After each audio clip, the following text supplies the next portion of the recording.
بیوی خاوند پہ بھروسہ کرتی ہے، بیٹا باپ پہ بھروسہ کرتا ہے، دوست پہ بھروسہ کرتا ہے، شاگرد استاد پہ بھروسہ کرتا ہے. ساری دنیا میں کہیں نہ کہیں شخص بھروسہ کرتا ہے. وہ مخلوق پہ بھروسہ کرنے والے پروردگار پہ بھروسہ نہیں کر سکتے. بتوں سے تجھ کو امیدیں، خدا سے نہ امیدی. بتوں سے تجھ کو امیدیں، خدا سے نہ امیدی. مجھے بتا تو صحیح اور کافری کیا ہے. بندوں پہ بھروسے کرتے پھرتے ہیں، اللہ پہ بھروسہ نہیں ہوتا. اللہ کی ذات پہ یقین کر لیں.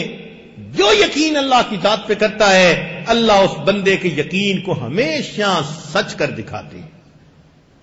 دیکھیے حضرت موسیٰ علیہ السلام کی والدہ عورت زاد ہے. عورت کا دل ذرا تھوڑا چھوٹا ہوتا ہے، جلدی گھبرا جاتی ہے.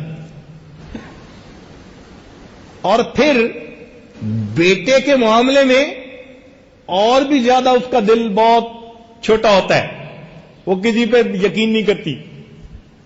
اللہ تعالیٰ نے ایک عورت کو اس کے بیٹے کے بارے میں آزمایا. فرماتی ہیں، سنیے قرآن عظیم الشان، وَأَوْحَيْنَا إِلَىٰ أُمِّ مُوسَىٰ أَنْ أَرْضِعِيهِ. اللہ تعالیٰ فرماتے ہیں کہ ہم نے موسیٰ علیہ السلام کی والدہ کے دل میں یہ بات ڈالی کہ آپ اپنے بچے کو دودھ پلائیے. فَإِذَا خِفْتِ عَلَيْهِ، اور اگر آپ کو اس کے بارے میں ڈر لگے کہ شیطان کے جو فرعون کے سپاہی ہیں وہ کہیں میرے بچے کو پکڑ کے نہ لے جائیں اور قتل نہ کر دیں، فَأَلْقِيهِ فِي الْيَمِّ، اس کو پانی میں ڈال دینا، دریا میں ڈال دینا. اب عورت سوچے، یا اللہ آپ میرے بچے کو بچانا بھی چاہتے ہیں تو ادھر کوئی پولیس والا آئے ہی نہ. میرے بچے کو بچانا ہی چاہتے ہیں، میں بچے کو کسی غار میں چھوڑ آتی ہوں، کوئی بندہ وہاں جائے ہی نہ. مگر اللہ تعالی نظر کے خلاف کرواتے ہیں، چاہتے ہیں کہ بندہ اپنے مشاہدے کو توڑے. فرمایا کہ تم اسے پانی میں ڈالو، مگر ساتھ کیا کہہ دیا، فَلْيُلْقِهِ الْيَمُّ بِالسَّاحِلِ يَأْخُذْهُ عَدُوٌّ لِّي وَعَدُوٌّ اللَّهِ. واہ میرے اللہ.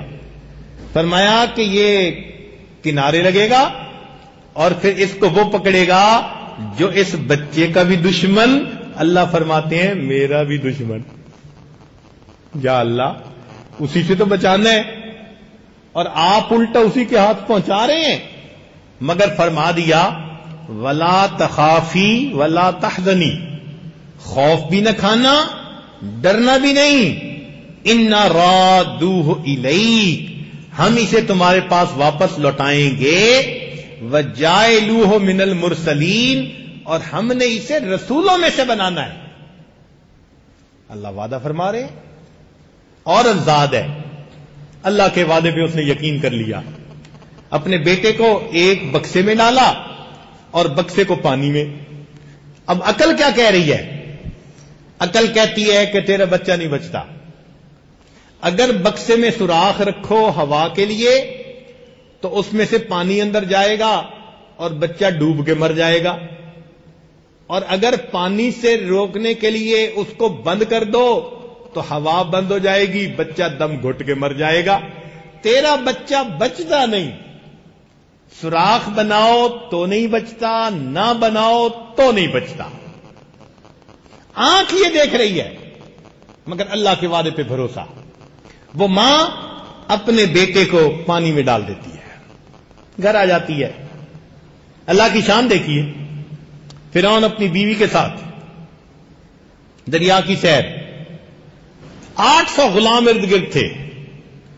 ایک نے دیکھا بکسا، اس نے پکڑا اور پکڑ کے پیش کیا، کہتے کھولو. جب کھولا تو اندر بچہ. اب فرعون کی بیوی نے دیکھا تو وہ تو موسیٰ علیہ السلام کو دیکھتے ہی فریفتہ ہو گئی. کہنے لگی لا تقتلوہ، اس کو قتل نہیں کرنا، عسیٰ ان ینفعنا او نتخذہ ولدا، ہو سکتا ہے یہ ہمیں فائدہ پہنچائے، ہم اسے اپنا بیٹا بنائیں۔ اب بیوی نے کہا تو فرعون بھی بات مان گیا کہ اچھا نہیں قتل کرواتے۔ اب ذرا اندازہ لگاؤ، لوگ کہتے ہیں جی بیویوں کی بات مانتا کوئی نہیں، بڑے بڑے فرعون بیویوں کی بات مانتے ہیں۔ یہ ہوم گورنمنٹ ایسی ہوتی ہے، مانے بغیر گزارا ہی نہیں ہوتا۔ ہزاروں بچوں کو قتل کروا چکا، اور یہاں بیوی کہتی ہے لا تقتلوہ، اس کو قتل نہیں کرنا، اور کہتے ہیں جی ٹھیک ہے میں اس کو قتل نہیں کرواتا۔ اصل میں اس کے دماغ نے اس کو دھوکہ دیا، ذہن میں اس نے سوچا میں اس کو بیٹے کی طرح گھر میں پالوں گا تو یہ مجھ سے تخت کیوں چھینے گا، بھائی یہ تو میرا بیٹا ہوگا۔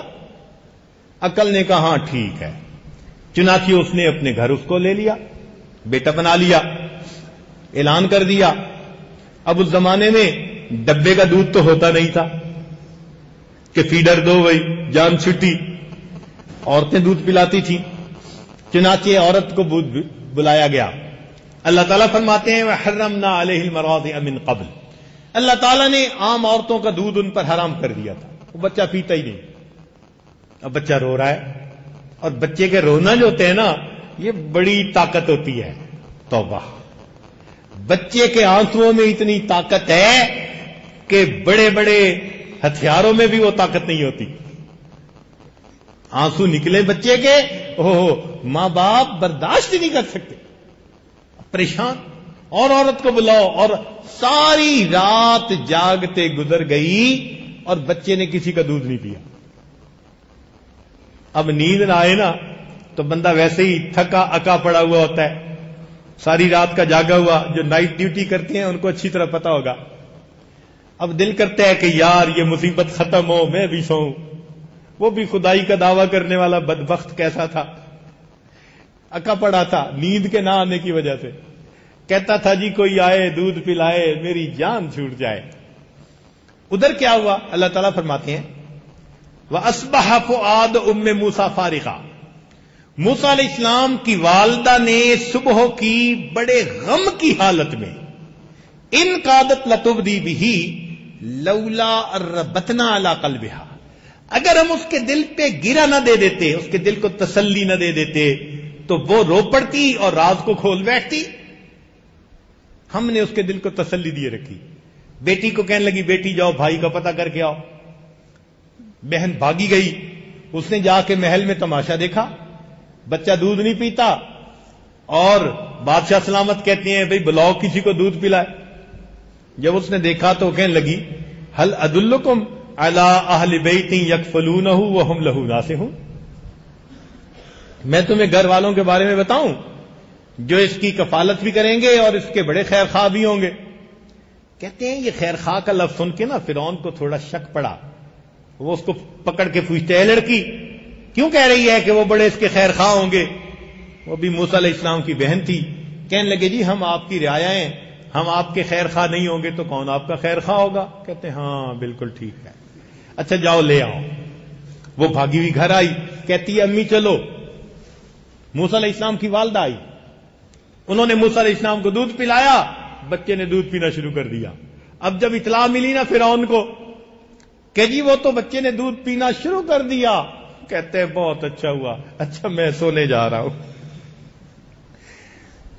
موسیٰ علیہ السلام کی والدہ 2-3 دن وہاں رہیں، اور 2-3 دن کے بعد انہوں نے کہا بھائی اتنا گھونسلہ اپنا کچا ہو یا پکا، میں تو اپنے گھر جاتی ہوں، میں نہیں یہاں رہ سکتی۔ اب فرعون کہنے لگا جی خدا کی بندی تو واپس نہ جا، بچے کو ساتھ لے جا، اپنے گھر میں ہی اس کو دودھ پلاتی رہنا، اور میں تمہاری تنخواہ دودھ پلانے کی تمہارے گھر بھیج دیا کروں گا۔ اللہ فرماتے ہیں فرددناہ الی امہ، ہم نے لوٹا دیا اس کو اس کی والدہ کے پاس، کئی تقر عینھا، تاکہ اس کی آنکھیں ٹھنڈی ہوں، ولا تحزن، اور وہ غمزدہ بھی نہ ہو، ولتعلم، اور وہ جان لے ان وعد اللہ حق، جان لے کہ اللہ کے وعدے سچے ہیں، ولکن اکثرہم لا یعلمون، اکثر لوگ یہ بات نہیں سمجھتے۔ تو بھائی اللہ رب العزت کے وعدے سچے، اس کو یقین کہتے ہیں۔ یہ یقین اگر ہمیں نصیب ہو جائے ہماری زندگی پھولوں کی سیج بن جائے۔ نبی علیہ الصلوۃ والسلام نے ارشاد فرمایا الیقین قوتی، یقین میری غذا ہے، اور واقعی اسی یقین سے اللہ تعالیٰ انسان کے معاملات کو آسان کر دیتے ہیں۔ نگاہ مرد مومن سے بدل جاتی ہیں تقدیریں، جو ہو ذوق یقین پیدا تو کٹ جاتی ہیں زنجیریں۔ اس لیے قرآن پاک کے شروع میں ہی دیکھیے اللہ تعالیٰ نے فرمایا ذالک الکتاب، یہ کتاب ہے لا ریب فی، اس میں کوئی شک نہیں، ھدی للمتقین، متقیوں کے لیے ہدایت۔ یہ پہلے کیوں کہہ دیا لا ریب فی؟ اس لیے کہہ دیا کہ شک سے یقین ختم ہو جاتا ہے۔ جس طرح سرکے سے شہد فاسد ہو جاتا ہے، اس طرح شک سے انسان کا یقین ختم ہو جاتا ہے۔ تو آخرت کے بارے میں کوئی شک نہیں دل میں ہونا چاہیے۔ کہتے ہیں نا دیہاتی لوگ، او جی اے جہان مٹھا اگلا کہہ ونج ڈٹھا۔ یہ کون سی بات ہوئی بھائی؟ نبی علیہ السلام نے اگلا جان جا کے دیکھا اور نبی علیہ السلام نے بتایا، اور ہمیں اپنے آقا کے کہنے پر 100% یقین ہے۔ اس لیے امام اعظم ابو حنیفہ رحمۃ اللہ سے کسی نے پوچھا تھا آپ مومن ہیں؟ فرمایا انا مومن حقا، میں پکا مومن ہوں۔ اس میں شک والی بات ہی کوئی نہیں۔ تو شک طبیعتوں میں نہ آنے دیں۔ شک آیا اور ایمان گیا۔ اس لیے نبی علیہ الصلوۃ والسلام نے شرک سے بچنے سے پہلے بھی شک سے بچنے سے اللہ کی پناہ مانگی۔